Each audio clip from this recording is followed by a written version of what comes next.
My name is Celia and I'm 29 years old. My brother crashed my car and called the cops on me. I was halfway through a long shift at the hospital. I just finished charting when my phone buzzed with his name. And a tired part of me knew. If I picked up, I was about to light my whole life on fire again. For years, I've paid his rent, cleared his cards, even sold the last thing my grandma left me to cover his debts. Every time I swore it was the last. Every time my parents begged he just needs one more chance. Until I stopped being his sister and became his emergency fund with a pulse. That afternoon, he'd asked to borrow my car for a job interview, swearing this was the break that would fix everything. I hesitated so long he started guilt-tripping me, saying I didn't believe in family. I should have hung up. Instead, I met him in the parking lot, tossed him the keys, and watched my only car pull away, taking my savings and my peace of mind. I didn't know that a few hours later, blue and red lights would be washing over my face. My brother would be standing behind an officer pointing at me, and my own parents would be nodding along to a story that made me the villain. I didn't know that when it was over, I'd walk into a police station with a gift that would change everything for them. Before I tell you what he told the cops and what I handed over that made their jaws drop, tell me in the comments where you're watching from and what time it is for you. I want to see how far this family drama travels. After I watched my car disappear out of the hospital lot, I tried to convince myself I'd done the right thing. I went back inside, scrubbed in, and threw myself into passing meds and changing dressings, but my brain kept drifting to the same ugly thought. The last favor before this had been paying 3 months of his back rent so he wouldn't get evicted. Before that, I'd zelled him money to fix a tire, only to see him post bottle service on his stories that same night. This wasn't a pattern anymore. It was a lifestyle, and I was the one funding it. Halfway through the evening, I checked my phone during a quick break. No text from him. No selfie. In some borrowed suit saying, "Wish me luck." Just silence. I told myself it was fine, that he was probably in the interview trying to be responsible for once, but my stomach felt like it had a fist around it. One stupid thought kept looping in my head. If something goes wrong, my name is on that title, my insurance, my credit. If you were me, how many last chances would you give before you finally let someone fall? An hour later, as I was hanging a bag of fluids, my phone lit up with an unknown number. Normally, I'd ignore it, but something about it made me grab for it like it was a code blue.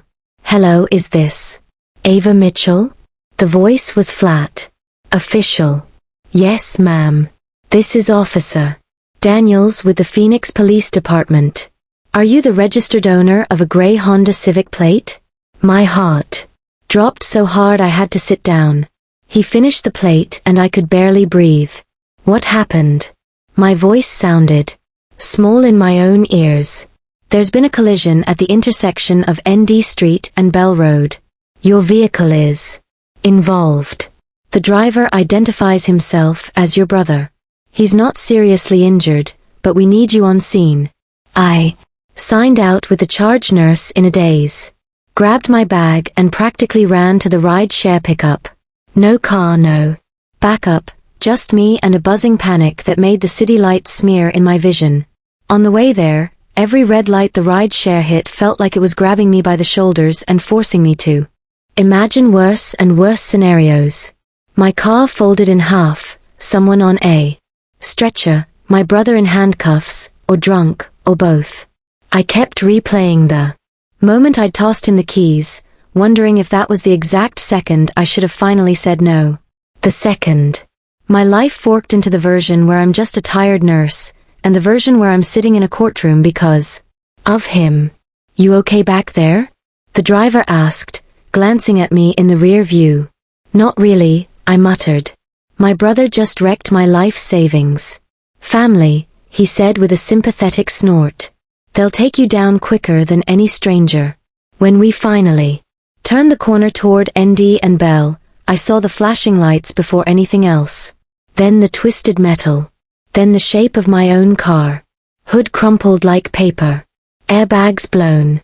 Front bumper hanging by a thread, and standing on the curb, talking animatedly. To a police officer like he was explaining a bad beat in poker, was my brother Ryan. Ryan looked almost insultingly intact, a tiny cut on his forehead, shirt half tucked, still in the stupid bomber jacket he wore behind the bar.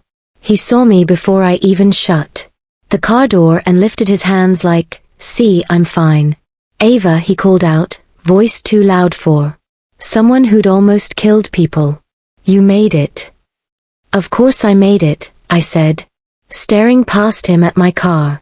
The front end was mashed into the side of a newer SUV whose driver, a woman in business clothes, stood next to another officer. Arms crossed so tight they looked painful. "Miss Mitchell." The officer who called me walked over. "I'm Officer Brandon Daniels. I need to confirm. Did you give your brother permission to use your vehicle tonight?" This was the moment in my old pattern where I'd say yes without thinking, then spend months cleaning up.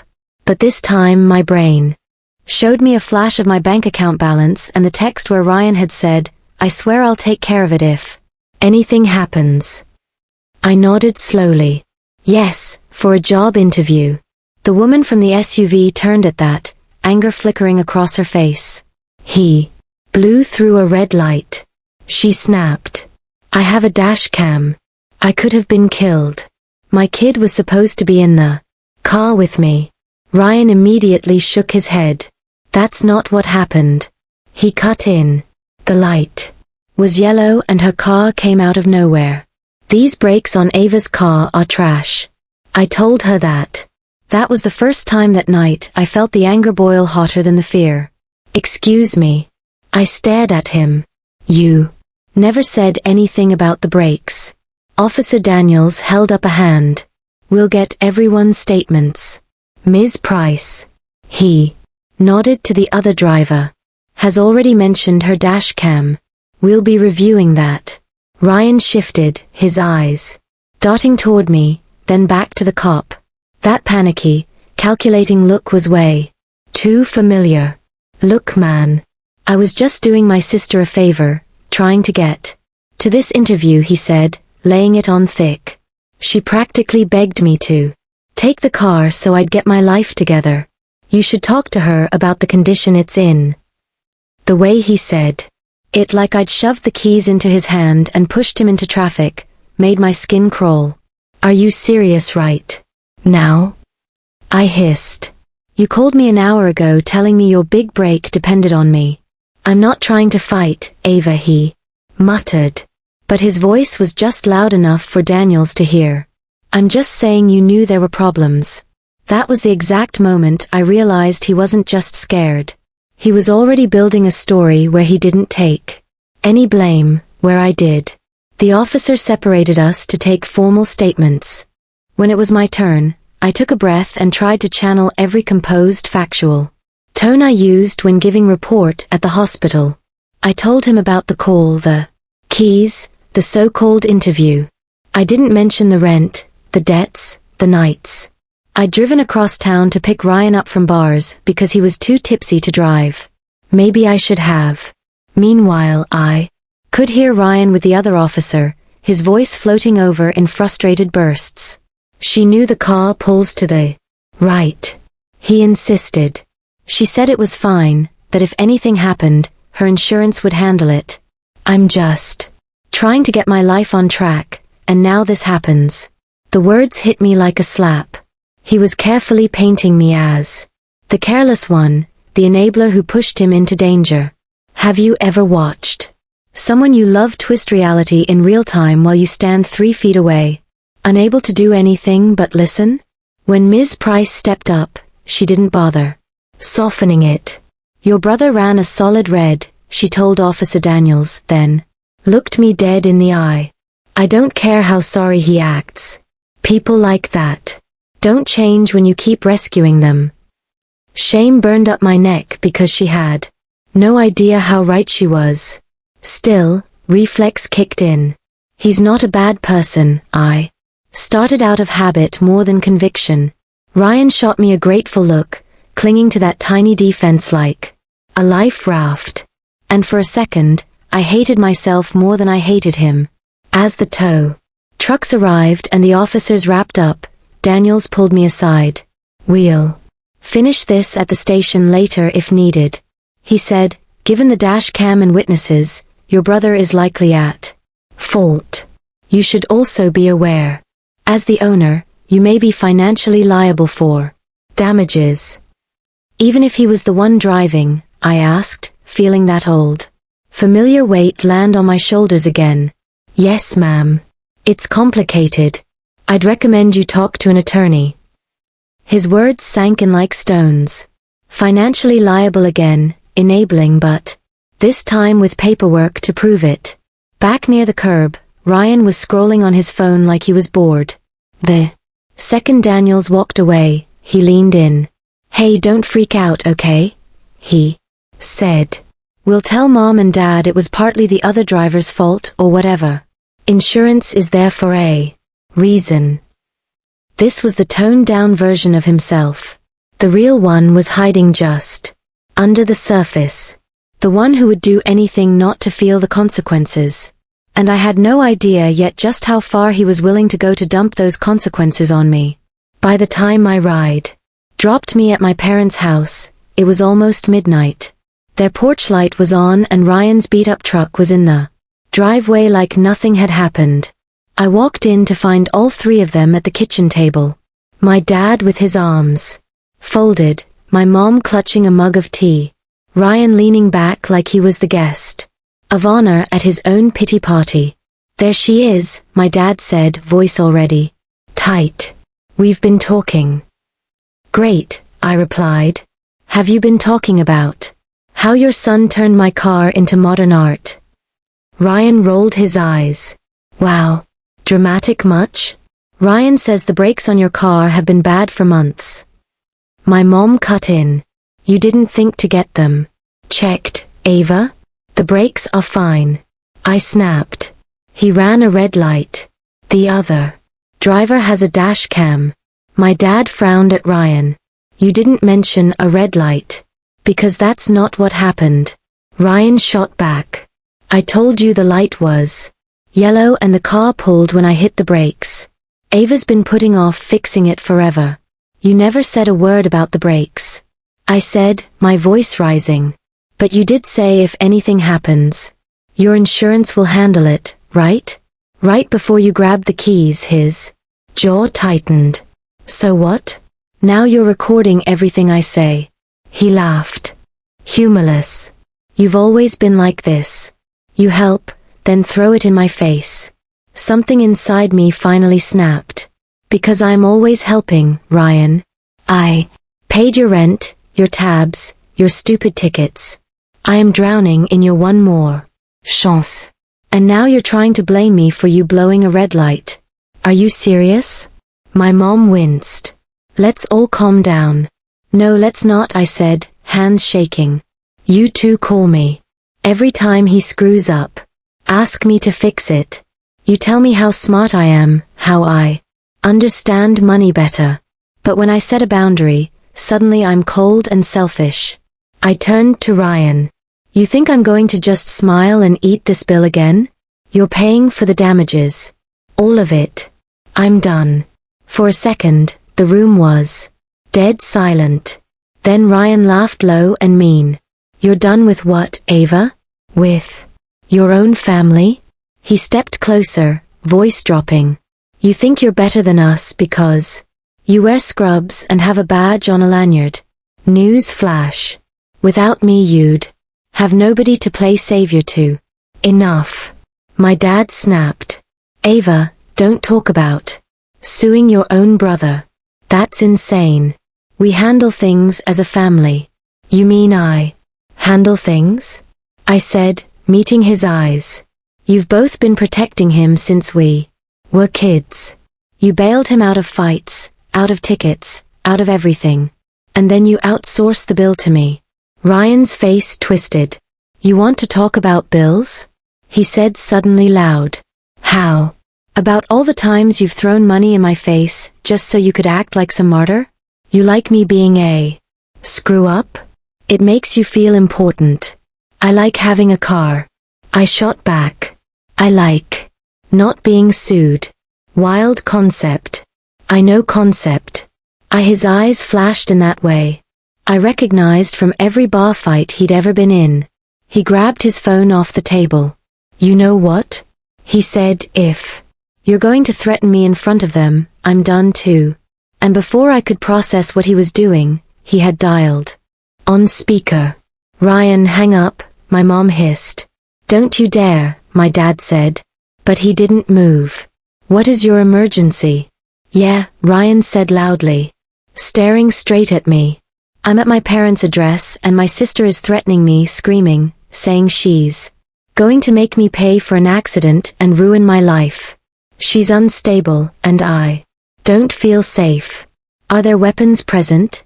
The dispatcher asked. No, but she's really worked up. I just need someone to come before this gets worse. I couldn't believe what I was hearing. You're lying, I whispered. You're literally calling the cops on me because I told you to take responsibility. He ended the call and slipped the phone in his pocket like he'd just ordered a pizza. They'll sort it out, he said. You love rules so much, right? Let the law handle it. My mom's face had gone white. Ryan, she whispered. You shouldn't have done that. He doesn't think anything applies to him until paperwork shows up. I said, my voice shaking but low now, almost calm. Fine, let the cops come. Let them hear how their victim ran a red light in my car and is now trying to dump everything on me. When the knock came, it felt surreal. 2 officers, one of them Daniel, stood in the doorway. The look on his face when he saw me said it all. He had not expected to see me again so soon, and definitely not in the role of aggressor.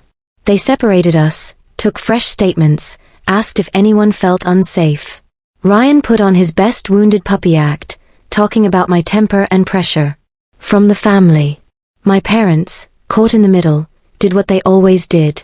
They minimized, deflected, tried to smooth it all over. For a terrifying second, I saw how easy it would be for this to flip, for me to end the night in handcuffs because my brother knew exactly which words to use. Instead, Daniels pulled me aside on the porch. Look, he said quietly, this sounds more like a family dispute than an immediate threat. Nobody's going to jail tonight, but from what I'm hearing, there's a pattern here. Money, cars, promises. You might want to think about putting some distance between yourself and your brother. At least on paper. On paper, I repeated. What does that even look like? Talk to a lawyer, he said. Protect yourself. If you keep co-signing his mess, you're going to go down with him. His words echoed in my head long after they left. Distance on paper. That was the first time I realized revenge didn't have to look like shouting matches or slam doors. Sometimes it looked like signatures. Days later, after a double shift, I found myself sitting in Jenna's cramped apartment, nursing bad coffee and worse exhaustion. So, he crashed your car, blamed your brakes, and then called the cops on you, she said, eyebrows somewhere near her hairline. Siblings of the year. Yep, I said. And my parents' main takeaway was that I shouldn't use legal words with him because it sounds like a threat. Have they considered that it is a threat? Jenna asked dryly. A healthy one? I let out a shaky laugh. Is it messed up that part of me wants him to actually get charged with something, just so he has to sit still for seconds and look at his life? Honestly, she said, no. Sometimes consequences are the kindest thing. Her words sat with me later that night as I lay in bed staring at my ceiling. Consequences. Distance on paper. I opened my banking app and scrolled through Zelle history. Ryan. Ryan. Ryan. A sea of blue. Rent. Utilities. Emergency. I tried to picture a version of my life where I wasn't his safety net. Where my paycheck went to my future, not patching. His present. The next afternoon he texted, "We need to talk, please." For a long time, I didn't answer. Then, curiosity or stupidity won. We met at a quiet coffee shop off the freeway. He looked rougher than usual. Dark circles under his eyes, fingers tapping non-stop on the table. "You look like you haven't slept," I said. "Yeah, well, kind of hard to sleep when your entire life might be over because of one mistake." He snapped, then caught himself. "Sorry, I'm just stressed." I watched him. Really watched him, the way I watch a patient's face when they say, "I'm fine." But their vitals tell a different story. "The dash cam footage?" I asked. "Did the insurance say anything yet?" He rubbed his hands over his face. "They're reviewing it. My license is already on thin ice from those other tickets. And if they file anything criminal," he trailed off. For the first time, I saw real fear there. "And that's why you called the cops on me," I said quietly. "Because you wanted to flip the script before it could land on you?" He winced. I panicked. "Okay. I thought if they wrote a report saying you were going off on me, it would look like you were unstable, not me. You weaponized me." "Being angry at you," I said, each word slow. "Do you have any idea how messed up that is?" "I know," he said, eyes shiny. "And I'm sorry." "I am." "I know you don't have to believe me, but I am." There was something raw in his voice I hadn't heard in a while. "I need help, Ava." He said, "Real help. I've been dodging bills, dodging people, gambling to catch up, and now everything's catching me instead." He swallowed hard. I looked up. A program for gambling and for other stuff.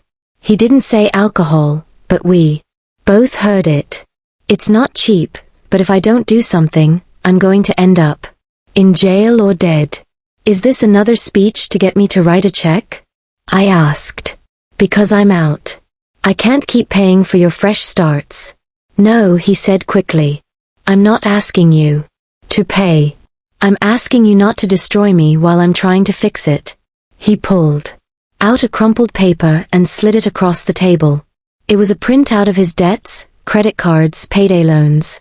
Something that looked suspiciously like a bookie's ledger. "Mom and Dad don't know any of this." He said, "If they find out and you're the one who tells them, they'll never forgive you. They'll say you ruined the family."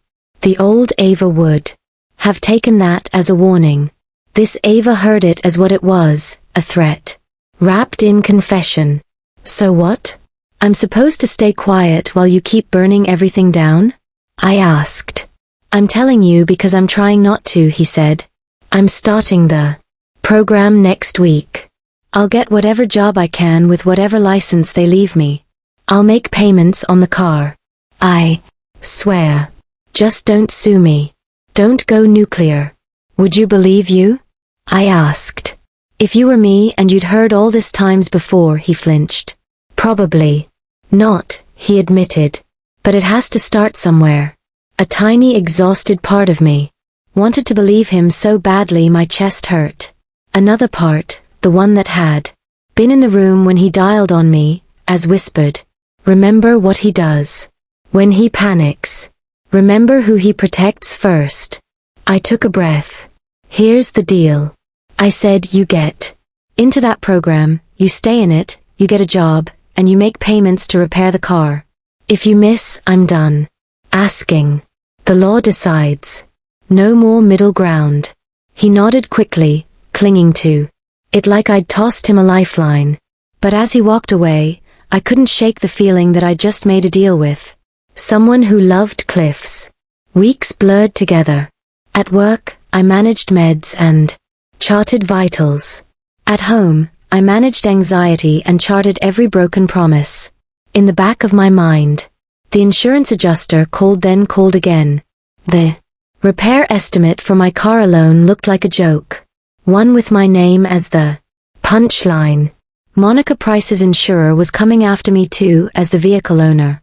"We understand your brother was driving," the adjuster said politely, but ultimately, your policy.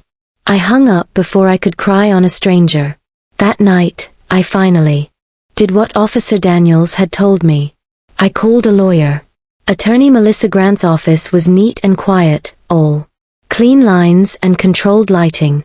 She listened without interrupting as I laid everything out, the crash, the dash cam, the phone call to the debts, even the coffee shop confession. So you're considering a civil suit against your brother for the damages? She asked when I finished. Just hearing it out loud felt surreal. I'm considering not letting him take me down with him, I said. Is that the same thing? One corner of her mouth twitched. Sometimes you have options. You can pursue a small claims case for the repair costs and increased insurance premiums. You can also choose to cooperate fully with any criminal investigation if the dash cam proves he ran the red and was impaired. That feels like betrayal, I admitted. He's still my brother. What would you call it when he called the police on you and implied you were unstable? She asked mildly. I didn't have an answer. On her legal pad, she drew 3 columns and labeled them. Protect yourself, protect him, protect status quo. Let's make this simple, she said. In each column, list what happens if you choose that path. It felt like a therapy exercise, but I did it. Under protect yourself, I wrote. Sue for damages. Give full cooperation to police. Separate finances. No more loans. Under protect him, I wrote. Pay everything quietly. Don't mention his debts. Let parents believe his version. Under protect status quo, I wrote fight, forgive, pay, repeat until I break.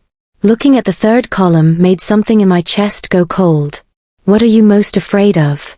She asked. That he'll hate me, I said. That my parents will. Do they love you only when you're paying? She asked. Or do they love you even when you say no? That was the question I'd been dodging for years. On the drive home, my brain ran its own. What if scenarios like a glitchy slideshow? What if I did nothing? I saw myself 3 years from now, still in scrubs, no savings, answering another midnight call about another wrecked car. What if I quietly paid again? I saw Ryan learning not that he was loved, but that there were no limits, that the bank of Ava never closed. What if I fought? I saw courtrooms, angry phone calls, my parents' faces full of hurt. But I also saw something else I hadn't let myself imagine. My own life, not chained to his. Chaos. A few days later, Officer Daniels called. Mitchell, just letting you know, the dash cam footage confirms your brother ran the red. There's also evidence he may have been using his phone at the time. We're forwarding everything to the DA for review. Will there be charges? I asked. Possibly, he said. These things take time. I also wanted to note for the record that your brother's earlier call about you doesn't align with what we observed at the scene, just in case it comes up later. I hung up and stared at my wall for a long time. Then I opened my laptop. I started collecting screenshots of texts where Ryan promised to pay me back next week. Bank transfers labeled last time, I swear, photos of damage, the repair estimate, a copy of the dash cam summary Daniels had emailed me, the piece of paper Ryan had given me with his debts, which I'd quietly photographed. I dropped them all into a folder and titled it Mitchell versus Mitchell. It looked ridiculous. It also looked like a line in the sand. The next time I met with Attorney Grant, I slid a flash drive across her desk. Everything you asked for, I said, and some things you didn't, but probably need. She plugged it into her computer and started skimming. You've been thorough, she said. Nurses usually are. If I do this, I said, if I file, it's going to blow my family up. Or she said, meeting my eyes, it forces your family to decide whether they love you as a person or as a resource. Either way, you get clarity. What if I regret it? I asked. What if he actually changes this time? Then he'll change. With consequences, she said. Not instead of them. In that moment, revenge stopped. Looking like getting even and started looking like pushing reality into the light and refusing to drag it back into the dark. We filed the small claims case the following week. The day of the hearing, the Phoenix sun was merciless. But the courtroom was freezing. I sat at the plaintiff's table next to Attorney Grant, hands folded so tight my knuckles ached. Across from us, Ryan slouched in a borrowed blazer, our parents flanking him like loyal attorneys without degrees. My mom wouldn't even look at me. My dad's jaw was clenched so hard I could see the muscle ticking from across the room. Judge Reynolds called the case. Mitchell versus Mitchell. He said. Deadpan. Family dispute over vehicle damage and associated costs. Let's try to keep this civil, folks. Grant laid out the facts cleanly. The dash cam, the repair estimates, the increased insurance premiums, the texts where Ryan had acknowledged responsibility and promised to pay. Ryan's side of the story, delivered through gritted teeth, and occasional sighs from my parents, was that it was an accident and that family shouldn't drag each other into court over money. Ms. Mitchell, the judge, said, turning to me, "Is there anything you want to say in your own words?" I swallowed. "I love my brother," I said, hearing my voice echo in the quiet room. "But I've been rescuing him financially since I've drained savings. Maxed cards, sold things that mattered to me, also he could have one more chance. When he crashed my car, he didn't just make a mistake. He tried to make it my fault. He called the police on me to protect himself. If I don't draw a line now, there will never be a line." My mom finally looked at me then, eyes wide and wet. "We didn't know he called on you," she whispered. "Ryan," he shifted, glaring at me.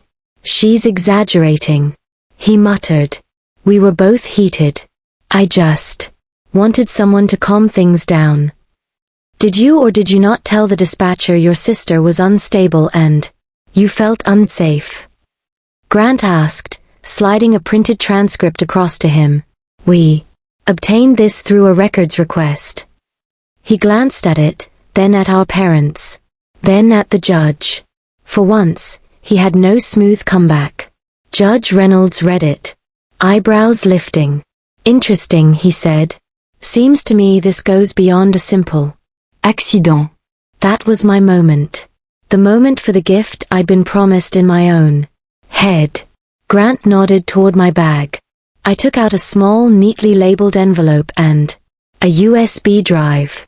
"Your Honor," I said, "I brought copies of something for the court and for the police if they choose to pursue anything further." "What is it?" he asked. "Documentation," I said, "of a pattern. My financial records showing years of transfers, screenshots of promises to pay, the written acknowledgement from my brother listing his debts and asking me to keep them for my parents, and an email from his bar manager terminating him after this accident because he showed up to his shift intoxicated 2 nights later." My parents both jerked their heads toward Ryan. "You lost your job?" My dad hissed. "You told us they cut your hours." "I didn't think it was relevant," Ryan muttered. "You didn't think we needed the truth," I said. I walked up and handed the envelope to the bailiff, who passed it to the judge. Then I set the USB on the edge of the table and looked at Officer Daniels sitting quietly in the back as a witness. "There's a digital copy for the police," I said, "in case they want a full picture if they pursue anything from the dash cam." That was the gift. Not a dramatic gesture. Not some Hollywood twist, but the truth, organized, undeniable, and placed in the hands of people who could finally do something I'd never been able to do alone. Hold him accountable. Judge Reynolds skimmed a few pages, his expression tightening. "Mr. Mitchell," he said slowly, "do you dispute that you received thousands of dollars from your sister over the past several years?" Ryan slumped. "No," he said. "Do you dispute that you were at fault in the collision given the dash cam footage?" No, he said again, barely audible. Then this part is simple, the judge said. Judgment in favor of the plaintiff for the full amount of the repair estimate and documented insurance increases. Payment plan to be arranged. But this is now a legal debt. As for any criminal matters, that's beyond the scope of this court, but I strongly suggest you speak to an attorney of your own. The gavel hit, and just like that, the case on paper at least was done. Outside the courtroom, the real aftershock hit. I can't believe you did this, my mom said, tears spilling over. To your own brother. He did it to himself, I said quietly. I just stopped erasing it for him. My dad shook his head. You could have come to us. We would have figured something out as a family. You had years, I said. I begged you to stop bailing him out. You always said he just needs one more chance. I'm not taking that sentence into my S with me. They didn't have an answer for that. Ryan stepped closer, face flushed, with humiliation and something sharper. You know they're never going to look at you the same again, he said. You've turned everyone against me. No, y replia. I turned everyone toward the truth. What they do with it is on them. What you do with it is on you. For a moment, I thought he might blow up, throw everything back in my face like always. Instead, his shoulders sagged. They're going to be on your side now, he said bitterly. They'll forget I exist. Or, I said, they'll finally stop treating you like a kid and start expecting you to act like a man. That's between you and them. I'm out of the middle. Weeks passed. The payment plan kicked in. Sporadic at first, then more steady as Ryan picked up shifts at a construction company willing to take a chance on him while his license mess got sorted. The DA ended up filing a misdemeanor charge for the red light violation combined with reckless driving. He pled out, took the classes, lost his license for a while. It wasn't jail. It also wasn't nothing. My parents were frosty with me for a while, stung by the realization that their baby had been hiding so much. But then something unexpected happened. My mom called one night, hesitant. I started saying no. She said to him, to your father, to extra shifts at school. It feels awful. And good. I smiled into the dark. Boundaries feel like that at first, I said. Awful and good. Do you hate us? She asked. For everything? I thought about all the nights I'd picked up the phone, all the money I'd wired, all the times I'd been called dramatic or cold when I hesitated. No, I said finally. I don't hate you. I just can't be the hero and the victim in the same story anymore. As for Ryan, we didn't talk for months. Then one afternoon, a text pinged onto my phone. First payment cleared on time.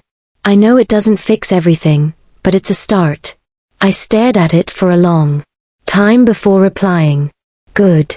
Actions look better on you than speeches. Did we have a perfect healed movie ending relationship after that? No. But I had my own bank account, my own car eventually, and my own life back. And he had something he'd never really had before. A reason to change that didn't involve me cushioning his fall. If you're watching this and you're the Ava in your family, the fixer, the responsible one, maybe my gift isn't just for the cops or my parents or my brother. Maybe it's for you too. Permission to draw a line to choose your own peace over someone else's chaos. Have you ever had to pick between family and your own freedom? If you had to choose today, which one would you actually